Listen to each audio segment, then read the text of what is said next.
Hello guys and welcome to an exciting interview I have for you today. Today we're talking about esports and I have with me the co-founder of Esports Africa News and Tournaments, and he's in the person of Atsu. In fact, he's my mate from tech and so I know when it all started. Atsu, welcome. Thanks, Ameyaw. Good to see you how's it again. going? After what, 20 odd years? It's been a while. Yeah, but if you don't change, it still looks the same. You too. So, what is esports? I get to hear of it quite often, but because I don't participate in it, I mean, having knowledge of it in general, but I want you to make it simple for everybody else who perhaps knows or wants to know. What is esports in general? Right, esports is the competitive gaming. The games on our phones like Candy Crush, Call of Duty, eFootball, that's esports. But there's gaming. Gaming is when you just play those games privately and unconsciously, on our phones. So they say you may play a game individually, but the moment it becomes competitive, then you're thinking about esports. It's actually a known profession, and Senegal, I think, is the only African country so far. I might get the country wrong, but there's one. It might be Senegal that have South Africa. South Africa. I've not seen that, but we have actually seen Senegalese passport with a professional title as an esports player. Wow, interesting. Good. So, take us through what your company does, because you have the news side as well as organizing tournament. Yeah. So, when did it start? Why did it start? Oh, so the story to Esports Africa News is an interesting one. I originally got into esports through meeting many people like Kwesi Hayford, who is the president of the association, Yuba, my very good friend, and Solomon, also, who are partners in GGC. So we got involved in esports, and we did a very good program, which is called the Golden Hour. Obviously, based in England, I was super excited about the content. Like, hey, this is what's happening in Africa. Let's promote it to the West. Sadly, there's this guy, and I've told him before in his face that, look, you motivated me in a certain way to start Esports Africa News. So I met this guy who was doing similar to what I'm doing now, but promoting it in England. And I was like, look, this content we did in Ghana, it looks beautiful, it's great. Can you share it? Unfortunately, it's a business, so I understand him. He says, this is not my content, it's not my people's content, so not quite, one that we'll be promoting. But that hit me, and I was like, right, how then do we promote our own content? And that has been the basis for Esports Africa News. So we got together, a few guys, myself, my co-founder, Kobe Donko, we got together and then we started Esports Africa News. And it's been brilliant. We've been going since, 2020? It's been brilliant. We've covered major events, Copenhagen, we covered the FIFA, only country there was Morocco, Gamer events, 2 years running, covered it. Africa Games Week. I've been to Paris, cover the E-League football. I've covered a few Western content from there, but we're trying to focus more on African content. And so this year, going forward, we're going to be on the continent more and then cover events. And how easy is it to get content from Africa? Is that constantly activities, tournaments, or even personalities involved that you can talk about when it comes to generating content on the platform? There's massive content, and one of the reasons why I'm excited about this particular visit is I've named it 120 Hours in Accra, and that's exactly what I'm doing here. And I'm intentionally being disruptive in a positive way because I'm sat there, right, and I'm seeing the opportunities, and I'm telling people, you can do this. It's easy to do, in coach, easy to do in coach. But I'm not seeing the disruptiveness of people doing it. We've not educated people enough to understand it. We've not educated parents enough. We've not educated public enough to understand esports and where we're going with esports. So I'm being very disruptive intentionally whilst in Ghana for the 120 hours. That's why I'm sat here with you. I was outside yesterday. I met some cool guys yesterday. This morning I've been to Queensland school, and I've had Instagram live with Kenyans regarding all sorts of things. And I'm being, very particular about being disruptive to be able to create all the content that's needed. Perhaps before we segue into esports Africa, the tournament part, how easy is it to hold these sort of competitive games? Elsewhere, I know there's connectivity, and so sometimes they're doing it virtually. Even if you're going to put uh, devices in a space and have different people come and play, you need resources. So how easy is it to partake in esports, especially with all some of the challenges we have in this side of the world?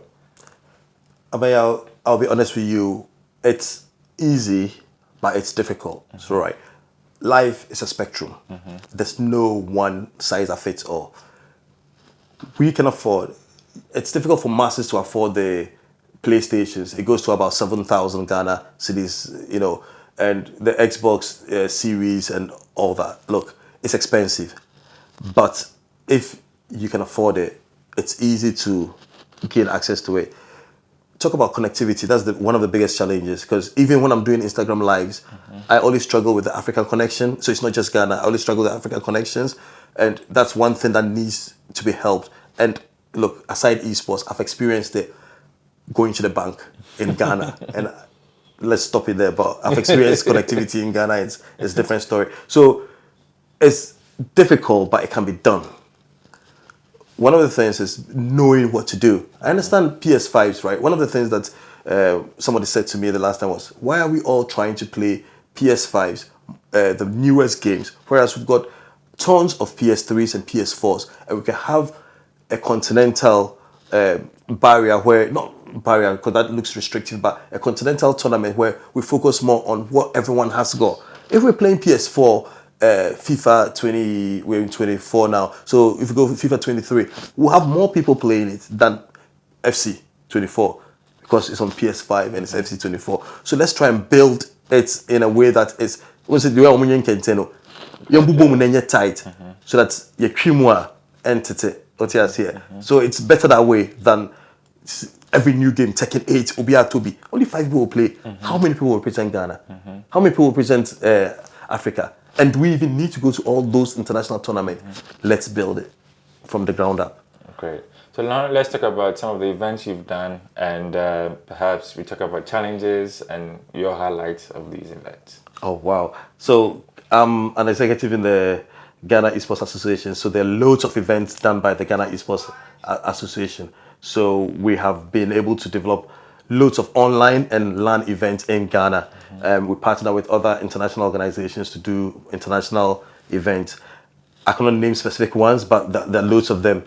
I'm also a partner at GGC, which is Gigs Game City, and with that, we organize, we've got calendar events like the Hall of Fame, the Golden Hour, and then the Champions League. Every Champions League final, we organize that, so we've got that as well. In terms of Esports Africa tournament, we have done the CSGO event with Fit Gamer, an American company. We do Just Dance Schools competition, so we organize the African leg of the international competition. Currently, we're running the Redstone Royale Africa Minecraft competition. And then when I get back, I'm supposed to organize a Rocket League tournament. And I'll be obviously linking up with schools to organize the Rocket League in Ghana. So I'm multifaceted. I've got a few fingers and a few pies. Great. And I mean, something that is catching on, it's usually important to give some sort of education to the people who are involved. And sometimes, especially for the young ones, even the parents and guardians, do you have something in place where you're able to do this? Yes. So one of the modules we're going to deliver going forward, and I was happy to speak to the kids at Queensland. It's that one of the kids was like, they don't allow us to play, but we do know that it's not just for fun. And I was like, yeah, we need to develop a little manual, a 2-pager, just explaining esports and the career path consistently. We're going to be regular and intentional about the education of the parents on what the benefit is. Yes, there's the fun part. Yes, there's a competitive part. There's an array of professional roles within the industry that needs to be explained. So I'd say not in February, but definitely in March, we will start with the esports educational program. I've worked with a few people in England, and I've got enough content to produce a whole educational content for Africa. So we'll be sharing that in English. My other partner in Ivory Coast, and there's one in Benin as well, we're trying to change that into French so that we can have the Franco-African content as well. Great. I mean, it's interesting how we are divided, because just like examples you brought within West Africa, we have Franco, we have Anglo, and a little Lusophonic here and there. Yeah. When it comes to coming together, how difficult is it to do this? I mean, when you look at the likes of CAF, they have been institutionalized for a very long time, so it becomes easy to do. But in your space, what are some of the real challenges in doing that? I think logistics is the biggest challenge because there's FEJA, there's the Orange Experience, there's the Gamer X, Africa Games Week. It's just the traveling. Not a lot of Africans get to go to these African countries, either through visa, the cost of travel. I mean, last year, one of our team members from the Tema Esports Club, he was representing Ghana, but he had to pay through the border, and it was one of the intense moments because me sat in England taking someone's son through the borders and the explanations and the things he was going through, I couldn't bear, so I was, very concerned about their movements, but by God's grace, they made it through to the tournament and they made an impact. Fantastic. So, I mean, we're in 2024. If you know your calendar, what does 2024 look like for you? Super exciting, super disruptive. Ameyaw, you have no idea. Education is going to be the biggest change because we're going to be rolling out a lot of educational content because when they know, they will come in. Someone says, build a flower bed and the bees will come in. So education is one of the biggest ones we're going to do. Parents, adults, and then education of the kids. Roblox, Minecraft, Scratch. They're going to have loads of competitions and events in that regard. It's interesting you're mentioning Roblox because my little boy, I stopped him from playing it. Ameyaw. So what am I doing wrong? You need to understand Roblox, right? Yes, you go on, you can build your own city, you can travel through the city. My kids play with their friends from different countries and their cousins everywhere, and they travel. They're always loud, aren't they? Yeah, it seems so consuming because when he's in it, nothing else matters. He buys his own car, he travels here, They get me to sit down to play, but it's kind of boring. It's slow when you move it. But the other part of Roblox is that they are playing someone's. What we want to do differently is they're going to use Roblox to create their own games. So they're able to design buildings, create environment. In New York, you can Google this. In New York and in England, the city of London did a competition, and basically people designed the London boroughs they want to see. And we have been running Minecraft competitions here. We've run the same similar ones. New York, design your own city. What do you want to see? But this time we're doing it in Minecraft, Roblox, or Scratch. We've gone past the pen and paper. There's a place for the pen and paper design. Let's do the digital bit, And there are lots of activations we can do with organizations, charities, or corporate organizations through all these. And it develops them. Fantastic. Thank you very much, Atsu. I mean, it's been amazing. I've had a little insight into esports. It doesn't seem so far away, something so strange.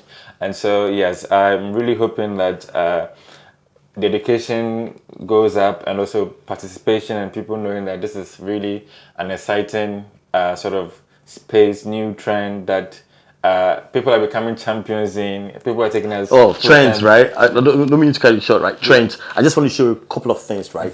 So I met these guys, Wino and Kwachi. Like, they're great guys. Kwachi's a good gamer, and like, the thing about entertainment is that there's a guy in Germany, his Kenyan background, and we're talking about Just Dance. He's developing a similar version of Just Dance, and we're working to get these tracks on Just Dance, right? What that means is that he's going to sell 500 games, assuming, different countries. That means their music is now worldwide.